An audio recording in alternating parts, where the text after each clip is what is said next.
शहर के जाने माने रईस हीराचंद और उनकी पत्नी सुजाता की चमचमाती महंगी कार बंगाल की एक पुरानी बस्ती की सुनसान गली में एक बेरौनक से पुराने मकान के बाहर आकर रुकती है।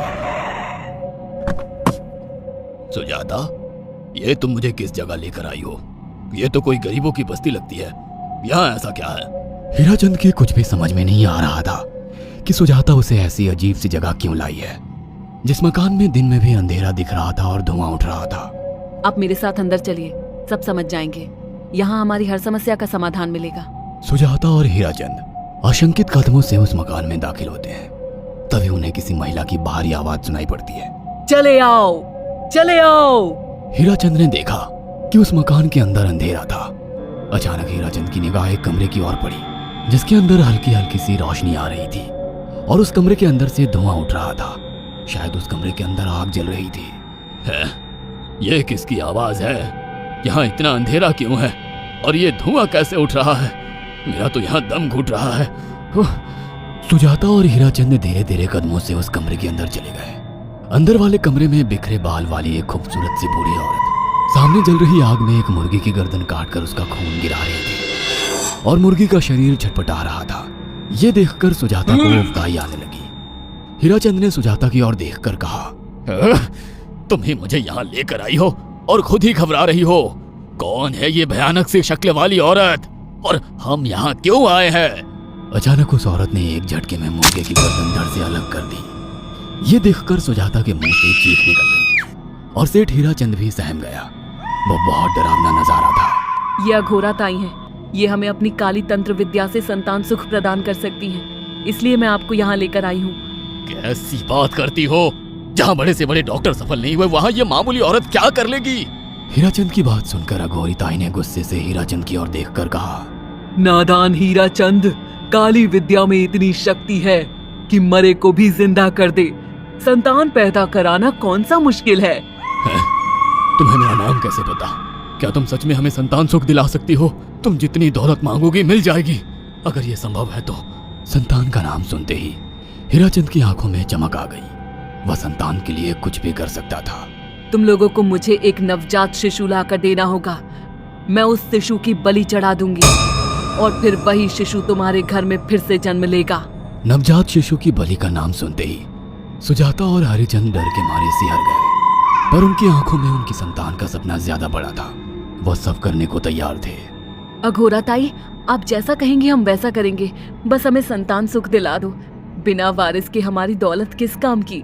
संतान सुख के लिए अंधे हो चुके सुजाता और हरिचंद अपनी नौकरानी शीला से एक नवजात बच्ची चोरी करवा के अघोरी ताई को दे देते हैं।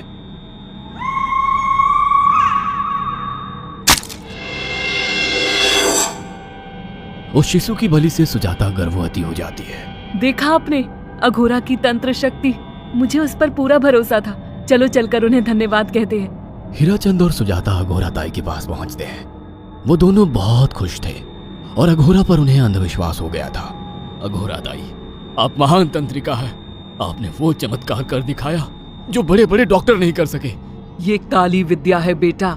अगर तुम दोनों चाहो तो मैं इस विद्या से तुम दोनों को हमेशा के लिए जवान बना सकती हूँ। क्या सच में ऐसा संभव है?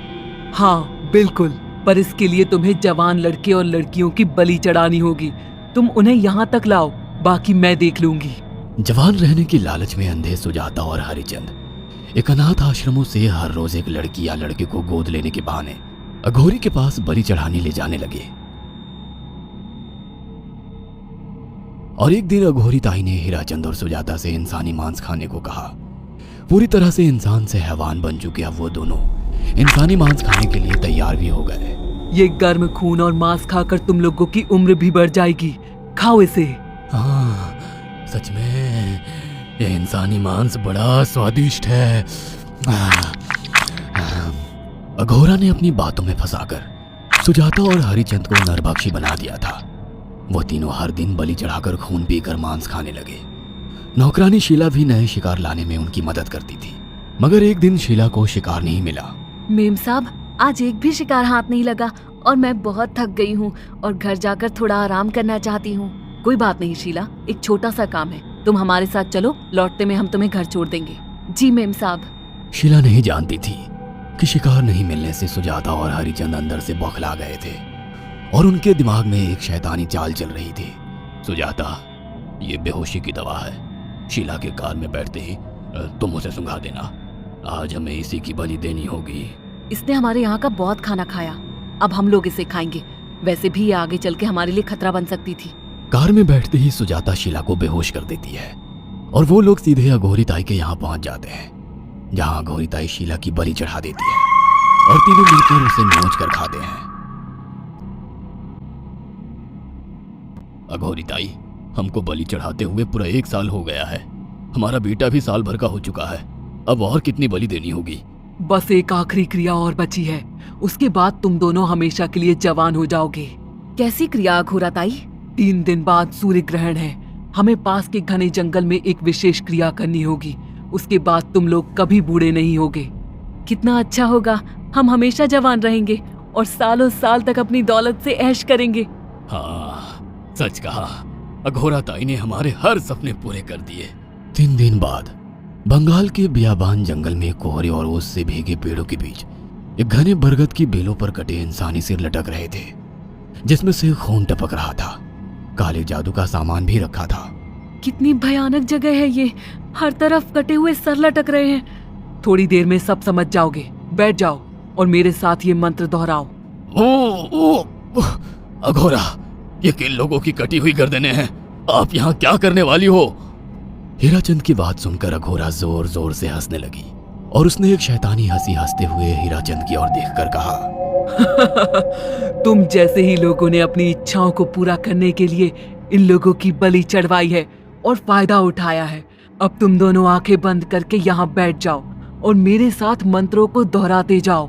अघोरा ने सुजाता और हरिचंद को वशीकरण मंत्र और काले जादू के इस्तेमाल से सम्मोहित कर दिया और देखते ही देखते वो एक भयानक डायन में बदल गई और चीखती हुई बोली, अब मैं तुम दोनों की बलि चढ़ाकर अमर हो जाऊंगी, क्योंकि तुम लोगों ने 100 लोगों की बलि का खून पिया है। देखते ही देखते उस डायन ने फरसे से एक एक करके सुजाता और हरिचंद की गर्दन काटकर जल रही आग में बलि चढ़ा दी और उनका गर्म खून पीने लगी। जब तक तुम जैसे मूर्ख और लालची लोग अपने फायदे के लिए दूसरों को मेरे पास लाते रहेंगे, मैं उनका फायदा उठाकर ऐसे ही उनकी बलि चढ़ाती रहूंगी। दरअसल अघोरा एक डायन थी और अपना स्वार्थ पूरा करने के लिए उसने हीराचंद और सुजाता की लालच का फायदा उठाकर उनकी भी बलि चढ़ा दी। बुरे काम का बुरा ही नतीजा मिलता है।